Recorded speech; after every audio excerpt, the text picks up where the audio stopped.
शमशेर छिए हिनका कही छी हिनकर सारू देशमुख ई अपने हंसमुख रितेश देशमुख के सारू छथिन।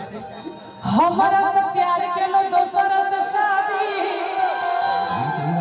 आ दिल लग दिल संग केलो दगाबाजी नैना में फंसा कलह केलो बर्बादी आ केलो बेवफाई लेलो दोसर शहजादी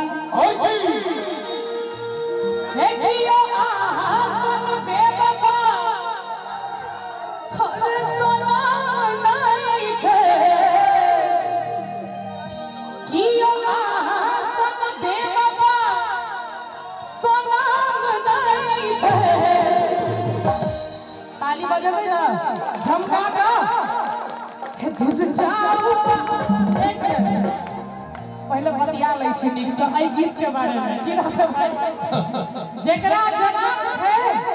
तकरा हे एना क के भगा दियो ठीक छे रेस के भगा हां तकर बाद ठेंगा देखबियो आ कहियो दूर जाऊ नहीं छे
शादी नहीं भ रहल छै क लेब ना हम केना करबा दी हम कोनो कल कथि छै मैरिज ब्यूरो खोलने छिए शादी नहीं भ रहल छै त हिनका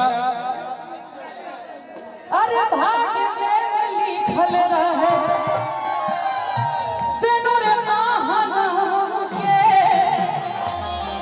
आई नहीं तकाई मिलब जो कृपा भगवान के